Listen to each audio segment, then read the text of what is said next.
Virus का graph एक बार फिर तो वधना शुरू हो गया। भावें देश होवे भावें पंजाब होवे, लगातार कोरोना वायरस एक बार फिर तो अपने पैर पसार रहा है और इसकी रफ्तार लगातार जारी है। एक दिन दे विच 43,000 तो ज्यादा नवे केस सामने आए ने और 24 घंटिया दे विच 43,846 नवे केस दर्ज होए ने। तां देश की भी गल करांगे, पंजाब की भी गल करांगे कि किस तरह कोरोना वायरस एक बार फिर तो अपने पैर पसार रहा है। 2020 दे विच भी कोरोना ने अपनी दस्तक दी सी और जिसका ट्रेस अजे भी खत्म होने का नाम नहीं ले रहा और एक बार फिर तो मार्च का महीना ਉਹੀ ਮਹੀਨਾ ਜਦੋਂ ਕਿ ਕੋਰੋਨਾ ਵਾਇਰਸ ਵੱਲੋਂ ਪਿਛਲੇ ਸਾਲ ਦਸਤਕ ਦਿੱਤੀ ਗਈ ਸੀ ਔਰ ਅੱਜ ਇਸ ਵਾਰ ਫਿਰ ਤੋਂ ਲਗਾਤਾਰ ਇਹ ਅੰਕੜਾ ਵਧਣਾ ਸ਼ੁਰੂ ਹੋ ਗਿਆ ਪਰ ਲੋਕ ਵੀ ਲਾਪਰਵਾਹ ਨਜ਼ਰ ਆ ਰਹੇ ਨੇ।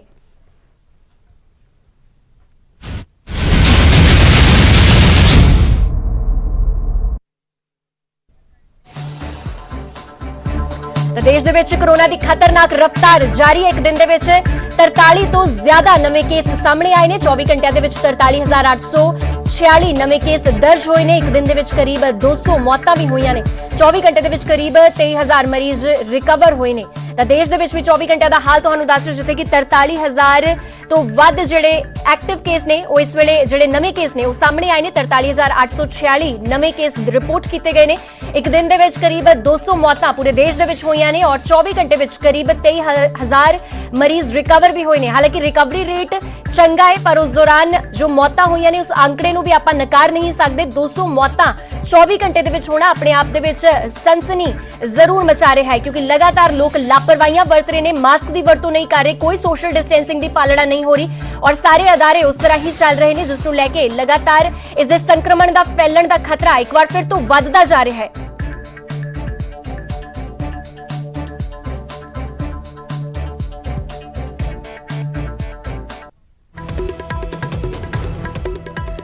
ग्राफिक्स के जरिए एक बार समझाने की कोशिश कर रहे हैं कि देश का पूरा हाल की है। 24 घंटिया का नवे केस जो रिपोर्ट किए गए हैं 43,846 केस।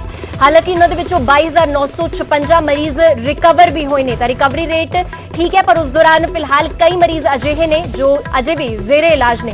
पंजाब का भी हाल तुहानूं दस दिंदे आ। 24 घंटिया का हाल तुहाडी टीवी स्क्रीन ते नवे केस जो रिपोर्ट किए ने वो है 2,587 और मौतां दा आंकड़ा 38 और जो मरीज ठीक हुए ने वो है 1,011। 38 मौतां हो चुकियां ने और लगातार आंकड़ा जिहड़ा है वधदा जा रहा है। 2 दिन पहला दी अगर रिपोर्ट की गल की जाए तो जो केस रिकॉर्ड किए गए सी वो 2,000 तो थल्ले सी पर हुण 2 दिनों के अंदर अंदर ही 2,500 तक के केस पहुंच चुके ने।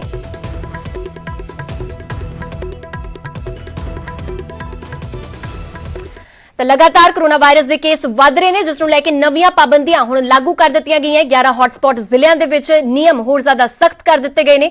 अज नहीं खुलणगे मॉल, रेस्टोरेंट ते सिनेमा घर, हर एतवार बंद रखण दे निर्देश दे दित्ते गए ने और सियासी, समाजिक ते धार्मिक समागमां ते पाबंदी होवेगी। विआह ते संस्कार दे विच 20 तो वध लोकां दी शिरकत नहीं होवेगी यानी कि उसते बैन रहेगा और कोरोना दे वधदे केसां कारण पंजाब सरकार ने इन नवीं पाबंदियां लागू कर दित्तियां ने। 11 हॉटस्पॉट जिले जिन्हां दे वास्ते नवीं पाबंदियां सामने आईयां ने।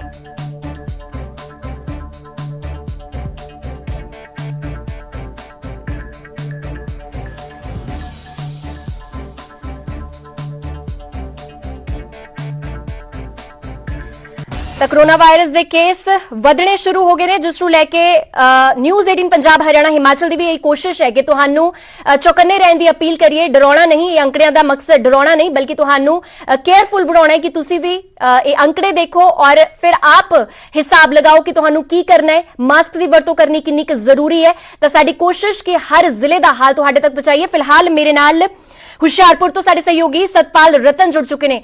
सतपाल, हुशियारपुर का की कुछ हाल है इस वेले क्योंकि पंजाब की अगर गल की जाए तो हुशियारपुर विच लगातार केस बहुत ज्यादा रिपोर्ट किए जा रहे हैं। फिलहाल की कुछ हाल और लोग किन्ने ज्यादा केयरफुल नजर आ रहे हैं? जी बिल्कुल नजीब, जिस तरह पंजाब के बाकी जिले उस तरह हुशियारपुर का जिला भी उन्होंने एक है जिथे लगातार जी मरीजों की तादाद बढ़ती जा रही है और जो नवे असी 24 घंटे की गल की जाए तो पिछले 24 घंटिया का ना हुशियारपुर के 213 केस नवे जोड़े देखे गए हैं। तो इन्हों दे दौरान कल जो आंकड़ा आया वो 4 लोगों की मौत हुई तो हुण तक जो करोना समय दौरान कोरोना के दौरान 443 लोगों की जान जा चुकी है। जो असी ਹੁਸ਼ਿਆਰਪੁਰ ਜ਼ਿਲ੍ਹੇ ਦੇ ਐਕਟਿਵ ਕੇਸਾਂ ਦੀ ਗੱਲ ਕਰੀਏ ਤੇ ਹੁਸ਼ਿਆਰਪੁਰ ਦੇ ਵਿੱਚ 1768 ਕੇਸ ਐਕਟਿਵ ਨੇ। ਉਹ ਤਾਂ ਜੇ ਹੁਣ ਤੱਕ ਟੋਟਲ ਅੰਕੜੇ ਦੀ ਗੱਲ ਕੀਤੀ ਜਾਵੇ ਤਾਂ ਹੁਣ ਤੱਕ ਹੁਸ਼ਿਆਰਪੁਰ ਦੇ ਵਿੱਚ 11,441 ਕੇਸ ਜਿਹੜੇ ਆਇਡੈਂਟੀਫਾਈ ਕੀਤੇ ਗਏ ਨੇ, ਜਿਹੜਾ ਜੋ ਕਰੋਨਾ ਪੋਜ਼ਿਟਿਵ ਹੋ ਚੁੱਕੇ ਨੇ। ਜੇ ਨਵਦੀਪ, ਸਭ ਤੋਂ ਵੱਡੀ ਗੱਲ ਹੈ ਕਿ ਪਿਛਲੇ ਜੇ 10 ਦਿਨਾਂ ਦੀ ਗੱਲ ਕੀਤੀ ਤਾਂ ਹੁਸ਼ਿਆਰਪੁਰ ਦੇ ਵਿੱਚ 10 ਦਿਨਾਂ ਦੇ ਵਿੱਚੋਂ 7 ਦਿਨ ਜੇ ਗੱਲ ਕੀਤੀ ਜਾਵੇ ਤਾਂ 200 ਦਾ ਅੰਕੜਾ ਲਗਾਤਾਰ ਪਾਰ ਹੋ ਰਿਹਾ। ਮਤਲਬ ਇਹ ਕਹਿਣ ਦਾ ਵੀ ਜੇ 10 ਦਿਨਾਂ ਦੇ ਵਿੱਚੋਂ 7 ਦਿਨ 200 ਤੋਂ ਵੱਧ ਮਰੀਜ਼ ਦੇਖੇ ਗਏ ਨੇ ਹੁਸ਼ਿਆਰਪੁਰ ਦੇ ਵਿੱਚ। ਸਭ ਤੋਂ ਵੱਡੀ ਗੱਲ ਹੈ ਕਿ ਨਵਜੋਤ ਕਿ ਇਸ ਕਰੋਨਾ ਕਾਲ ਨੂੰ ਤਕਰੀਬਨ ਅੱਜ ਸਾਲ ਹੋ ਚੁੱਕਾ। ਇਹਨਾਂ ਦਿਨਾਂ ਦੇ ਵਿੱਚ ਹੀ ਜਿਹੜਾ ਪੰਜਾਬ ਦੇ ਵਿੱਚ ਦਸਤਕ ਦਿੱਤੀ ਸੀ, ਦੇਸ਼ ਦੇ ਵਿੱਚ ਦੁਨੀਆ 'ਚ ਦਸਤਕ ਦਿੱਤੀ ਸੀ, ਉਸ ਤੋਂ ਲੈ ਕੇ ਜੇ ਅਸੀਂ ਭਾਰਤ ਦੀ ਗੱਲ ਕਰੀਏ, ਪੰਜਾਬ ਦੀ ਗੱਲ ਕਰੀਏ ਤਾਂ ਪੰਜਾਬ ਦੇ ਵਿੱਚ ਲਾਕਡਾਊਨ ਦੀ ਸਥਿਤੀ ਸ਼ੁਰੂ ਕਰ ਦਿੱਤੀ ਗਈ ਸੀ, ਇੱਥੇ ਕਰਫਿਊ ਲਾਉਣੇ ਸ਼ੁਰੂ ਹੋਏ ਸੀਗੇ। ਇਹਨਾਂ ਦਿਨਾਂ ਦੀ ਗੱਲ ਕੀਤੀ ਜਾਵੇ ਤਾਂ ਅੱਜ ਉਹੀ ਦਿਨ ਹੈ, ਉਹੀ ਮਹੀਨਾ ਤਕਰੀਬਨ ਸਾਲ ਭਰ ਹੋ ਚੁੱਕਾ, ਲੇਕਿਨ ਕਰੋਨਾ ਦਾ ਕਹਿਰ ਪੰਜਾਬ ਦੇ ਵਿੱਚੋਂ, ਦੇਸ਼ ਦੇ ਵਿੱਚੋਂ ਅਜੇ ਤੱਕ ਵੀ ਆਪਣੇ ਦਸਤਕ ਆਪਣੇ ਜਿਹੜੇ ਪੈਰ ਪਸਾਰੇ ਹੋਏ ਆ। ਔਰ ਗੱਲ ਕੀਤੀ ਜਾਵੇ ਤਾਂ ਕਿਉਂਕਿ ਇਹਨਾਂ ਦਿਨਾਂ 'ਚ ਖਾਸ ਕਰ ਪੰਜਾਬ ਦੇ ਵਿੱਚ, ਹਿਮਾਚਲ ਦੇ ਵਿੱਚ ਤਿਉਹਾਰ ਨੇ, ਔਰ ਖਾਸ ਕਰਕੇ ਜਿਹੜਾ ਹਿਮਾਚਲ ਦੇ ਉਹਨਾਂ ਦੇ ਵਿੱਚ ਬਾਬਾ ਬਡਭਾਗ ਸਿੰਘ ਮੈੜੀ ਮੇਲਾ ਹੈਗਾ, ਔਰ ਦੂਸਰੇ ਬੰਨੇ ਅਨੰਦਪੁਰ ਸਾਹਿਬ ਵਿਖੇ ਹੋਲਾ ਮਹੱਲਾ, ਉਹਨੂੰ ਲੈ ਕੇ ਵੀ ਪ੍ਰਸ਼ਾਸਨ ਕਾਫੀ ਸਤਰਕ ਹੈ। ਤੇ ਖਾਸ ਕਰਕੇ ਜੇ ਅਸੀਂ ਉਨੇ ਦੀ ਗੱਲ ਕੀਤੀ ਜਾਵੇ ਤਾਂ ਉਨੇ ਦੇ ਵਿੱਚ ਵੀ ਜਿਹੜੇ ਐਡਮਿਨਿਸਟ੍ਰੇਸ਼ਨ ਵੱਲੋਂ, ਹੁਸ਼ਿਆਰਪੁਰ ਐਡਮਿਨਿਸਟ੍ਰੇਸ਼ਨ ਵੱਲੋਂ ਉਹਨਾਂ ਐਡਮਿਨਿਸਟ੍ਰੇਸ਼ਨ ਵੱਲੋਂ ਇੱਕ ਸਾਂਝਾ ਮੀਟਿੰਗ ਕਰਕੇ ਇੱਕ ਨਿਰਣੇ ਲਿਆ ਕਿ ਇਸ ਮੇਲੇ ਦੇ ਵਿੱਚ ਕੋਈ ਵੀ ਅਗਰ ਦਰਸ਼ਕ ਆਉਂਦਾ ਹੈ, ਨਤਮਸਤਕ ਹੋਣ ਆਉਂਦਾ, ਤਾਂ ਉਹਨਾਂ ਦਾ ਕਰੋਨਾ ਟੈਸਟ ਹੋਣਾ ਜ਼ਰੂਰੀ ਹੋਵੇਗਾ। ਸਭ ਤੋਂ ਵੱਡੀ ਗੱਲ ਹੈ ਵੀ ਉੱਥੇ ਕਿਸੇ ਨੂੰ ਵੀ ਨਾਈਟ ਸਟੇ ਦੀ ਆਰਡਰ ਨਹੀਂ ਦਿੱਤਾ ਗਿਆ। ਔਰ ਦੂਸਰੀ ਗੱਲ ਤੇ ਉੱਥੇ ਰਸ਼ ਨੂੰ ਦੇਖਦੇ ਹੋਏ ਕਿਸੇ ਵੀ ਦੁਕਾਨਦਾਰ ਜਾਂ ਉੱਥੇ ਕੋਈ ਵੀ ਆਪਣਾ ਟੈਂਟ ਵਗੈਰਾ ਨਹੀਂ ਲਗਾ ਸਕਦਾ। ਇਸੇ ਤਰ੍ਹਾਂ ਅਨੰਦਪੁਰ ਸਾਹਿਬ ਮੇਲੇ ਦੀ ਗੱਲ ਕੀਤੀ ਜਾਵੇ, ਅਨੰਦਪੁਰ ਸਾਹਿਬ ਮੇਲੇ ਦੇ ਵਿੱਚ ਪਿਛਲੇ ਦਿਨੀ ਪ੍ਰਸ਼ਾਸਨ ਨੇ ਇੱਕ ਅਪੀਲ ਕੀਤੀ ਸੀ ਵੀ ਉੱਥੇ ਕੋਈ ਵੀ ਆਵੇ ਤਾਂ ਕਰੋਨਾ ਟੈਸਟ ਲੈ ਕੇ, ਲੇਕਿਨ ਜੋ ਰੀਸੈਂਟਲੀ ਇਹਦੇ ਆਰਡਰ ਆਏ ਨੇ ਉਹਦੇ 'ਚ ਉਹਨਾਂ ਨੇ ਕੀਤਾ ਵੀ ਜਿਹੜੇ NRI ਉਸ ਮੇਲੇ ਤੇ ਆਉਣਗੇ ਉਹਨਾਂ ਦੇ ਹੀ ਟੈਸਟ ਪੋਜ਼ਿਟਿਵ ਦੇਖੇ, ਮਤਲਬ ਉਹਨਾਂ ਦਾ ਕਰੋਨਾ ਟੈਸਟ ਦੇਖਿਆ ਜਾਵੇਗਾ, ਜੋ ਨੈਗੇਟਿਵ ਹੋਣ ਤਾਂ ਹੀ ਐਂਟਰੀ ਹੋਵੇਗੀ, ਅਦਰਵਾਈਜ਼ ਲੋਕ ਉੱਥੇ ਆ ਜਾ ਸਕਦੇ ਨੇ ਤੇ ਉਹਨਾਂ ਨੂੰ ਵੀ ਰਾਤ ਰੁਕਣ ਦੀ ਮਨਾਹੀ ਹੋਵੇਗੀ। ਸੋ ਲਗਾਤਾਰ ਜੇ ਗੱਲ ਕੀਤੀ ਜਾਵੇ ਤਾਂ ਪੂਰੇ ਪੰਜਾਬ ਦੀ ਕਰੋਨਾ ਦਾ ਕਹਿਰ ਹੈਗਾ ਲਗਾਤਾਰ ਜਾਰੀ ਹੈ, ਲੇਕਿਨ ਲੋਕਾਂ ਦਾ ਜਿਹੜਾ ਲੋਕਾਂ ਦੇ ਵਿੱਚ ਇਹਦਾ ਜਿਹੜਾ ਖੌਫ ਜ਼ਰੂਰ ਦੇਖਿਆ ਜਾ ਰਿਹਾ, ਲੇਕਿਨ ਲੋਕ ਇਹਦੇ ਨਾਲ ਲਾਪਰਵਾਹ ਵੀ ਦੇਖੇ ਗਏ ਨੇ। ਔਰ ਹੁਸ਼ਿਆਰਪੁਰ ਦੀ ਗੱਲ ਕੀਤੀ ਜਾਵੇ ਤਾਂ ਹੁਸ਼ਿਆਰਪੁਰ ਦੇ ਵਿੱਚ ਕਿਉਂਕਿ ਪੰਜਾਬ ਦਾ ਅਖੀਰਲਾ ਜ਼ਿਲ੍ਹਾ ਅੱਗੇ ਹਿਮਾਚਲ ਲੱਗਦਾ ਹੈ, ਨਾਲ ਹੀ ਜਿਹੜਾ ਪੰਜਾਬ 'ਚ ਮੇਲਾ ਲੱਗਣਾ, ਉਹ ਖਾਸ ਕਰਕੇ ਇੱਥੇ ਪੁਲਿਸ ਬਹੁਤ ਸਤਰਕ ਹੈ। ਚੌਂਕ ਦੇ ਵਿੱਚ, ਹਰ ਚੌਂਕ ਦੇ ਵਿੱਚ ਪੁਲਿਸ ਸਤਰਕ ਤਾਂ ਆਉਣ ਜਾਣ ਵਾਲਿਆਂ ਨੂੰ ਨਜ਼ਰ ਰੱਖੀ ਜਾ ਰਹੀ ਹੈ ਤਾਂ ਕਿ ਕਿਸੇ ਨੇ ਮਾਸਕ ਜਾਂ ਕੋਈ ਇਸ ਤਰ੍ਹਾਂ ਕੋਈ ਵਾਇਲੇਸ਼ਨ ਤਾਂ ਨਹੀਂ ਕਰਦਾ, ਉਸ ਤੇ ਸਖਤ ਕਾਰਵਾਈ ਕਰਨ ਦੇ ਹੁਕਮ ਦਿੱਤੇ ਗਏ ਨੇ। ਜੀ ਨਵਜੋਤ ਜੀ ਠੀਕ ਹੈ ਸਤਪਾਲ, ਤੁਸੀਂ ਬਣੇ ਰਹੋ ਸਾਡੇ ਨਾਲ, ਅੱਗੇ ਵੀ ਤੁਹਾਡੇ ਤੋਂ ਅਪਡੇਟ ਲੈਂਦੇ ਰਹਾਂਗੇ। ਤਾਂ ਇੱਕ ਵਾਰ ਸਿੱਧੇ ਰੁਕ ਕਰਦੇ ਜਲੰਧਰ ਦਾ, ਜਿੱਥੇ ਮੇਰੇ ਸਹਿਯੋਗੀ ਸੁਰਿੰਦਰ ਕੰਬੋਜ ਸਾਡੇ ਨਾਲ ਜੁੜੇ ਹੋਏ ਨੇ। ਸੁਰਿੰਦਰ, 11 ਮੌਤਾਂ ਹੋ ਚੁੱਕੀਆਂ ਨੇ ਬੀਤੇ 24 ਘੰਟਿਆਂ ਵਿੱਚ ਜਲੰਧਰ ਦੇ ਵਿੱਚ, ਕੀ ਕੁਝ ਹਾਲਾਤ ਔਰ ਕੀ ਲੱਗਦਾ ਹੈ ਕਿ ਪ੍ਰਸ਼ਾਸਨ ਵੱਲੋਂ ਕੀ ਕੁਝ ਪੁਖਤਾ ਇੰਤਜ਼ਾਮ ਕੀਤੇ ਜਾ ਰਹੇ ਨੇ, ਕਿ ਲੋਕਾਂ ਨੂੰ ਅਪੀਲ ਕੀਤੀ ਜਾ ਰਹੀ ਹੈ ਕਿ ਉਹ ਕੇਅਰਫੁਲ ਹੋਣ ਔਰ ਮਾਸਕ ਦੀ ਵਰਤੋਂ ਕਰਨ, ਖਾਸ ਕਰ ਡਰਾਈਵਿੰਗ ਵੇਲੇ ਜਾਂ ਫਿਰ ਬਾਹਰ ਆਉਣ ਜਾਣ ਵੇਲੇ? ਬਿਲਕੁਲ ਨਵਜੋਤ, ਜਿੱਦਾਂ ਕਿ ਕੱਲ ਦੀਆਂ ਤਸਵੀਰਾਂ ਜਦੋਂ ਸਾਹਮਣੇ ਆਈਆਂ, ਜਦੋਂ ਪੰਜਾਬ ਸਰਕਾਰ ਵੱਲੋਂ ਆਦੇਸ਼ ਦਿੱਤੇ ਗਏ ਸੀਗੇ ਵੀ ਜਿਹੜੀਆਂ ਬੱਸਾਂ ਦੇ ਵਿੱਚ ਜਾਂ ਜਿਹੜੇ ਆਟੋ ਦੇ ਵਿੱਚ ਮਾਸਕ ਨਹੀਂ ਪਹਿਨਣਗੇ ਉਹਨਾਂ ਦੇ RT-PCR ਟੈਸਟ ਜਿਹੜੇ ਹੈਗੇ ਕਰਾਏ ਜਾਣਗੇ, ਤੇ ਨਾਲ ਦੀ ਨਾਲ ਜਿਹੜੇ ਅਣਗੌਲੀ ਕਰਦੇ ਆ, ਇਹਨਾਂ ਆਦੇਸ਼ਾਂ ਦੀ ਪਾਲਣਾ ਨਹੀਂ ਕਰਦੇ, ਉਹਨਾਂ ਦੇ ਚਲਾਨ ਵੀ ਕੱਟੇ ਜਾਣਗੇ। ਤੇ ਕੱਲ ਪੰਜਾਬ ਪੁਲਿਸ, ਜਲੰਧਰ ਪੁਲਿਸ ਵੱਲੋਂ ਕਾਫੀ ਲੋਕਾਂ ਦੇ RT-PCR ਟੈਸਟ ਵੀ ਕਰਵਾਏ ਗਏ ਮੌਕੇ ਦੇ ਉੱਤੇ ਹੀ, ਔਰ ਨਾਲ ਦੀ ਨਾਲ ਚਲਾਨ ਵੀ ਕੱਟੇ ਗਏ। ਜੇ ਕੱਲ ਦੀ ਗੱਲ ਕਰੀਏ, ਕੱਲ ਦੇ ਆંકੜਿਆਂ ਦੇ ਵਿੱਚ ਜਿਹੜੇ ਸਰਕਾਰੀ ਆંકੜੇ ਆਏ ਸੀਗੇ ਉਹਨਾਂ ਦੇ ਵਿੱਚ 415 ਜਿਹੜੇ ਕੇਸ ਸੀਗੇ ਉਹ ਰਿਪੋਰਟ ਕੀਤੇ ਗਏ ਜਲੰਧਰ ਦੇ ਵਿੱਚੋਂ, ਜਿਹੜੇ ਕਿ 25 ਜਿਹਦੇ ਵਿੱਚੋਂ ਆਊਟ ਆਫ ਡਿਸਟ੍ਰਿਕਟ ਸੀਗੇ। 390 ਜਲੰਧਰ ਦੇ ਵਿੱਚ ਟੋਟਲ ਕੇਸ ਆਏ ਸੀਗੇ ਕੱਲ, ਤੇ 12 ਜਣਿਆਂ ਦੀ ਕਰੋਨਾ ਕਰਕੇ ਜਾਨ ਗਈ ਹੈਗੀ, ਜਿਹੜੇ ਕੱਲ ਸਰਕਾਰੀ ਆંકੜੇ ਜਿਹੜੇ ਸਾਹਮਣੇ ਆਏ ਸੀਗੇ। ਔਰ ਜਿਹੜੇ ਹੁਣ ਪੰਜਾਬ ਸਰਕਾਰ ਵੱਲੋਂ ਉਸ ਤੋਂ ਬਾਅਦ ਜਿਹੜੇ ਐਲਾਨ ਕੀਤੇ ਗਏ, ਨਵੀਆਂ ਗਾਈਡਲਾਈਨਾਂ ਜਾਰੀ ਕੀਤੀਆਂ ਗਈਆਂ। ਜਿਹੜੇ ਮਾਲ ਹੈਗੇ, ਮੇਰੇ ਪਿੱਛੇ ਮਾਲ ਹੈਗਾ PVR ਮਾਲ, ਇਹਨੂੰ ਬੰਦ ਕਰ ਦਿੱਤਾ ਗਿਆ। ਐਤਵਾਰ ਦੇ ਐਤਵਾਰ ਇਹ ਮਾਲ ਜਿਹੜੇ ਹੈਗੇ ਬੰਦ ਰਹਿਣਗੇ, ਔਰ ਜਿਹੜੇ ਰੈਸਟੋਰੈਂਟ ਹੈਗੇ ਉਹ ਵੀ ਇੱਥੇ ਬੰਦ ਰਹਿਣਗੇ, ਜਿੰਨੇ ਵੀ ਬੀਅਰ ਬਾਰ ਰੈਸਟੋਰੈਂਟ ਹੈਗੇ ਸਭ ਇੱਥੇ ਬੰਦ ਰਹਿਣਗੇ। ਔਰ ਬਾਕੀ ਦਿਨਾਂ ਦੇ ਵਿੱਚ ਜੇ ਗੱਲ ਕਰੀਏ, ਸੋਮਵਾਰ ਤੋਂ ਲੈ ਕੇ ਸ਼ਨੀਵਾਰ ਤੱਕ ਇਹਨਾਂ ਮਾਲਾਂ ਦੇ ਵਿੱਚ 100 ਦੇ ਕਰੀਬ ਜਿਹੜੇ ਲੋਕ ਹੈਗੇ ਉਹ ਆ ਸਕਦੇ ਨੇ। ਇਸ ਤੋਂ ਜ਼ਿਆਦਾ ਗੈਦਰਿੰਗ ਜਿਹੜੀ ਹੈਗੀ ਅੰਦਰ ਨਹੀਂ ਕੀਤੀ ਜਾਏਗੀ। ਔਰ ਜਿਹੜੇ ਅੰਦਰ ਸਿਨੇਮਾ ਹਾਲ ਹੈਗੇ ਨੇ ਉਹਨਾਂ ਦੇ ਵਿੱਚ ਵੀ 50% ਦੇ ਹਿਸਾਬ ਨਾਲ ਜਿਹੜੇ ਲੋਕ ਹੈਗੇ ਉਹਨਾਂ ਨੂੰ ਅੰਦਰ ਐਂਟਰ ਕੀਤਾ ਜਾਣਾ ਦੱਸਿਆ ਹੈਗਾ। ਔਰ ਖਾਸ ਕਰਕੇ ਮਾਸਕ ਦੀ ਗੱਲ ਕਰੀਏ, ਮਾਸਕ ਲਾਜ਼ਮੀ ਕਰ ਦਿੱਤਾ ਗਿਆ। ਔਰ ਜਲੰਧਰ ਪੁਲਿਸ ਵੱਲੋਂ ਆਟੋ ਵਾਲੇ ਹੈਗੇ ਜਿਹੜੇ ਉਹਨਾਂ ਦੇ ਵੀ ਚਲਾਨ ਕੱਟੇ ਜਾ ਰਹੇ, ਉਹਨਾਂ ਨੂੰ ਹਦਾਇਤਾਂ ਵੀ ਦਿੱਤੀਆਂ ਜਾ ਰਹੀਆਂ ਵੀ ਜੇ ਕੋਈ ਸਵਾਰੀ ਮਾਸਕ ਨਹੀਂ ਪਾਉਂਦੀ ਹੈਗੀ ਤਾਂ ਉਹਨੂੰ ਆਪਣੇ ਆਟੋ ਦੇ ਵਿੱਚ ਜਾਂ ਬੱਸ ਵਿੱਚ ਨਹੀਂ ਬਿਠਾਉਣਾ। ਜੀ ਨਵਜੋਤ ਜੀ ਠੀਕ ਹੈ ਸੁਰਿੰਦਰ, ਤੁਸੀਂ ਬਣੇ ਰਹੋ ਸਾਡੇ ਨਾਲ, ਅੱਗੇ ਵੀ ਅਪਡੇਟ ਲੈਂਦੇ ਰਹਾਂਗੇ। ਤਾਂ ਤਸਵੀਰਾਂ ਤੁਸੀਂ ਜਲੰਧਰ ਦੀਆਂ ਦੇਖ ਰਹੇ ਸੀ, ਜਿੱਥੇ ਕਿ ਮਾਲ ਫਿਲਹਾਲ ਬੰਦ ਕਰ ਦਿੱਤੇ ਗਏ, ਕਿਉਂਕਿ ਐਤਵਾਰ ਨੂੰ ਇਹ ਨਿਰਦੇਸ਼ ਦਿੱਤੇ ਗਏ ਨੇ ਕਿ ਐਤਵਾਰ ਨੂੰ ਸਾਰੇ ਹੀ ਮਾਲ, ਰੈਸਟੋਰੈਂਟ ਇਹ ਸਾਰੇ ਬੰਦ ਰਹਿਣਗੇ। ਔਰ ਆਮ ਦਿਨਾਂ ਦੇ ਵਿੱਚ ਵੀ ਰਿਸਟ੍ਰਿਕਸ਼ਨ ਲਗਾਈ ਗਈ ਹੈ ਕਿ 100 ਜਣਿਆਂ ਤੋਂ ਵੱਧ ਐਂਟਰੀ ਨਹੀਂ ਹੋਵੇਗੀ ਸਿਨੇਮਾ ਹਾਲਸ ਦੇ ਵਿੱਚ। ਇੱਕ ਵਾਰ ਸਿੱਧੇ ਰੁਖ ਕਰਦੇ ਆ ਲੁਧਿਆਣਾ ਤੋਂ ਮੇਰੇ ਸਹਿਯੋਗੀ ਜਸਬੀਰ ਬਰਾੜ ਸਾਡੇ ਨਾਲ ਜੁੜੇ ਹੋਏ ਨੇ। ਜਸਬੀਰ, ਲੁਧਿਆਣਾ ਬੇहद ਬਿਜ਼ੀ ਸ਼ਹਿਰ ਹੈ ਔਰ ਲੁਧਿਆਣਾ ਦੀ ਗੱਲ ਕੀਤੀ ਜਾਵੇ ਤਾਂ ਬੀਤੇ 24 ਘੰਟਿਆਂ ਦੇ ਵਿੱਚ 350 ਦੇ ਕਰੀਬ ਨਵੇਂ ਕੇਸ ਰਿਪੋਰਟ ਕੀਤੇ ਗਏ ਨੇ। ਫਿਲਹਾਲ ਕੀ ਕੁਝ ਤਸਵੀਰਾਂ ਨੇ ਲੁਧਿਆਣਾ ਦੀਆਂ ਔਰ ਮਾਲ ਔਰ ਰੈਸਟੋਰੈਂਟ ਨੂੰ ਲੈ ਕੇ ਕੀ ਕੁਝ ਸਟੇਟਸ ਹੈ ਕਿ ਵਾਕਈ ਜੋ ਨਿਯਮ ਔਰ ਜੋ ਪਾਬੰਦੀਆਂ ਸਰਕਾਰ ਵੱਲੋਂ ਦੱਸੀਆਂ ਗਈਆਂ ਨੇ ਉਸ ਨੂੰ ਫੋਲੋ ਕੀਤਾ ਜਾ ਰਿਹਾ ਹੈ? ਬਿਲਕੁਲ ਨਵਜੋਤ, ਜਿਵੇਂ ਕਿ ਤੁਸੀਂ ਦੱਸਿਆ ਹੀ ਹੈ ਕਿ ਜਿਹੜੇ ਹਰ ਰੋਜ਼ ਜਿਹੜੇ ਅੰਕੜੇ ਨੇ ਉਹ ਲਗਾਤਾਰ ਜਿਹੜੇ ਵੱਧਦੇ ਜਾ ਰਹੇ ਨੇ।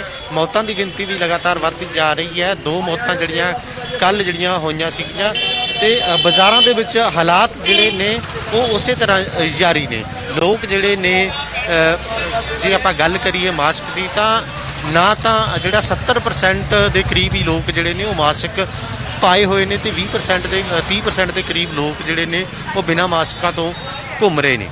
ਤੇ ਪੁਲਿਸ ਬੇਸ਼ੱਕ ਜਿਹੜੀ ਪੁਲਿਸ ਮੁਲਾਜ਼ਮ ਹੈ ਉਹ ਹਰ ਚੌਂਕ ਦੇ ਵਿੱਚ ਹੈ। ਨਾਲ ਦੀ ਨਾਲ ਜੇ ਕੋਈ ਬਿਨਾਂ ਮਾਸਕ ਤੋਂ ਨਜ਼ਰ ਆਉਂਦਾ ਤਾਂ ਜਿਹੜਾ ਉਸ ਦਾ ਨਾਲ ਦੀ ਨਾਲ ਚਲਾਨ ਤਾਂ ਕੀਤਾ ਹੀ ਜਾਂਦਾ ਹੈ, ਪਰ ਨਾਲ ਜਿਹੜਾ ਹੈ ਉਹਨਾਂ ਦਾ ਕੋਵਿਡ ਟੈਸਟ ਜਿਹੜਾ ਹੈ ਉਹ ਵੀ ਲਾਜ਼ਮੀ ਕਰ ਦਿੱਤਾ ਗਿਆ। ਪੁਲਿਸ ਕਮਿਸ਼ਨਰ ਲੁਧਿਆਣਾ ਦੇ ਵੱਲੋਂ ਸਖਤ ਹਦਾਇਤਾਂ ਜਿਹੜੀਆਂ ਦਿੱਤੀਆਂ ਗਈਆਂ ਨੇ। ਪਰ ਜੇ ਸਮਾਜਿਕ ਦੂਰੀ ਦੀ ਗੱਲ ਕੀਤੀ ਜਾਵੇ, ਕਿਉਂਕਿ ਬਾਜ਼ਾਰ ਹੈ, ਬਾਜ਼ਾਰ ਦੇ ਵਿੱਚ ਇੱਥੇ ਜਿਹੜਾ ਹੈ ਪੰਜਾਬ ਹੀ ਨਹੀਂ ਬਲਕਿ ਦੂਸਰੇ ਰਾਜਾਂ ਤੋਂ ਵੀ ਜਿਹੜੇ ਲੋਕ ਨੇ ਉਹ ਐਤਵਾਰ ਦੇ ਐਤਵਾਰ ਜਿਹੜੇ ਸ਼ਾਪਿੰਗ ਕਰਨ ਜਿਹੜੀ ਆਉਂਦੇ ਨੇ, ਖਰੀਦਦਾਰੀ ਕਰਨ ਆਉਂਦੇ ਨੇ ਤੇ ਉਹ ਇਹਨਾਂ ਜਿਹੜੇ ਨਿਯਮਾਂ ਦੀ ਜਿਹੜੀ ਇੱਥੇ ਪਾਲਣਾ ਜਿਹੜੀ ਉਹ ਨਹੀਂ ਹੋ ਰਹੀ।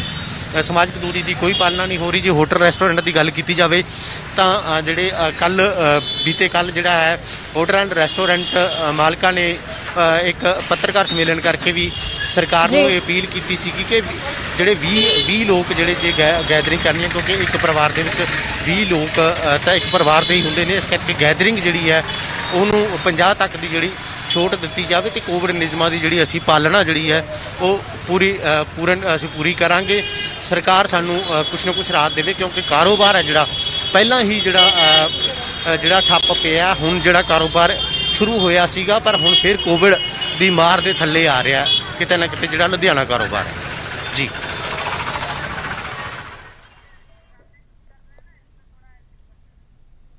ਠੀਕ ਹੈ ਜਸਵੀਰ, ਤੁਸੀਂ ਫਿਲਹਾਲ ਸ਼ੁਕਰੀਆ ਔਰ ਸ਼ੁਕਰੀਆ ਸਾਡੇ तमाम ਰਿਪੋਰਟਰਸ ਦਾ ਜਿਨ੍ਹਾਂ ਨੇ ਸਾਨੂੰ ਵੱਖ-ਵੱਖ ਜ਼ਿਲ੍ਹਿਆਂ ਦਾ ਹਾਲ ਦੱਸਿਆ। ਤਾਂ ਕਰੋਨਾ ਵਾਇਰਸ ਦੇ ਕੇਸ ਪੰਜਾਬ ਦੇ ਵਿੱਚ ਵਧੇ ਨੇ, 2600 ਦੇ ਕਰੀਬ ਇਹ ਅੰਕੜਾ ਪਹੁੰਚ ਗਿਆ, ਜੋ ਕਿ ਆਪਣੇ ਆਪ ਦੇ ਵਿੱਚ ਡਰਾਉਣ ਵਾਲਾ ਹੈ। ਯਾਨੀ ਕਿ 24 ਘੰਟਿਆਂ ਦੇ ਵਿੱਚ 2600 ਅਜਿਹੇ ਕੇਸ ਨੇ ਜਿਹੜੇ ਸਾਹਮਣੇ ਆਏ ਨੇ, ਅਜਿਹੇ ਲੋਕ ਨੇ ਜਿਹੜੇ ਕਰੋਨਾ ਵਾਇਰਸ ਦੀ ਚਪੇਟ ਦੇ ਵਿੱਚ ਆਏ ਨੇ। ਇਸ ਵੇਲੇ ਮੌਸਮ ਜ਼ਰੂਰ ਬਦਲ ਰਿਹਾ ਹੈ ਪਰ ਲੋਕ ਇਸ ਨੂੰ ਬਿਲਕੁਲ ਵੀ ਤਾਂ ਗ੍ਰਾਫਿਕਸ ਦੇ ਜ਼ਰੀਏ ਇੱਕ ਵਾਰ ਦੱਸ ਦਿੰਦੇ ਕਿ 1 ਮਾਰਚ ਤੋਂ ਲੈ ਕੇ 20 ਮਾਰਚ ਤੱਕ ਕਿੰਨਾ ਕੁ ਫਰਕ ਆਇਆ ਹੈ ਅੰਕੜਿਆਂ ਦੇ ਵਿੱਚ। 7 ਮੌਤਾਂ 1 ਮਾਰਚ ਨੂੰ ਹੋਈਆਂ ਸੀ ਔਰ 582 ਨਵੇਂ ਕੇਸ ਰਿਪੋਰਟ ਕੀਤੇ ਗਏ ਸੀ। ਉਧਰ ਹੀ ਅਗੇ 20 ਮਾਰਚ ਦੀ ਗੱਲ ਕੀਤੀ ਜਾਏ, ਯਾਨੀ ਕਿ 20 ਦਿਨਾਂ ਦੇ ਫਾਸਲੇ ਦੇ ਵਿੱਚ 38 ਮੌਤਾਂ ਹੋ ਚੁੱਕੀਆਂ ਨੇ ਔਰ 2587 ਨਵੇਂ ਕੇਸ ਸਾਹਮਣੇ ਆ ਗਏ ਨੇ। ਤਾਂ ਸਿੱਧੇ 2000 ਦਾ ਫਰਕ, ਯਾਨੀ 1 ਮਾਰਚ ਤੋਂ ਲੈ ਕੇ 20 ਮਾਰਚ ਤੱਕ 20 ਦਿਨਾਂ ਦਾ ਫਾਸਲਾ ਔਰ ਸਿੱਧੇ 2000 ਦਾ ਫਰਕ। ਤਾਂ ਗ੍ਰਾਫਿਕਸ ਦੇ ਜ਼ਰੀਏ ਇਹ ਤੁਸੀਂ ਸਮਝਣ ਦੀ ਕੋਸ਼ਿਸ਼ ਕਰੋ ਕਿ ਕਿੱਧਰ ਨੂੰ, ਕਿਹੜੀ ਡਾਇਰੈਕਸ਼ਨ ਦੇ ਵਿੱਚ ਕਰੋਨਾ ਵੱਧ ਰਿਹਾ ਹੈ। 1 ਮਾਰਚ ਨੂੰ 582 ਨਵੇਂ ਕੇਸ ਸੀਗੇ, 5 ਮਾਰਚ ਨੂੰ 808 ਨਵੇਂ ਕੇਸ ਸਾਹਮਣੇ ਆਏ, 10 ਮਾਰਚ ਨੂੰ 1422, 15 ਮਾਰਚ ਨੂੰ 1843 ਔਰ 20 ਮਾਰਚ ਨੂੰ ਸਿੱਧੇ 2587 ਨਵੇਂ ਕੇਸ ਰਿਪੋਰਟ ਕੀਤੇ ਗਏ। ਤਾਂ 2000 ਦਾ ਫਾਸਲਾ 20 ਦਿਨਾਂ ਦੇ ਅੰਦਰ। ਤਾਂ ਇਸ ਦੇ ਨਾਲ ਜੋ ਸਥਿਤੀ ਦਾ ਜੋ ਡੀਟੇਲ ਹੈ ਉਹ ਸਮਝੀ ਜਾ ਸਕਦੀ ਹੈ। ਇਸ ਦੀ ਭਿਆਵਕ ਜਿਹੜੀ ਤਸਵੀਰ ਹੈ ਉਹ ਨਾ ਬਣੇ, ਇਸ ਲਈ ਨਿਊਜ਼ 18 ਪੰਜਾਬ ਹਰਿਆਣਾ ਹਿਮਾਚਲ ਪੰਜਾਬ ਦੇ ਲੋਕਾਂ ਨੂੰ ਇਹ ਅਪੀਲ ਕਰਦਾ ਹੈ ਕਿ ਉਹ ਮਾਸਕ ਦੀ ਵਰਤੋਂ ਜ਼ਰੂਰ ਕਰਨ ਔਰ ਲਾਪਰਵਾਹੀ ਕਿਸੇ ਵੀ ਸਿਰੇ ਤੇ ਨਾ ਨਿਭਾਉਣ।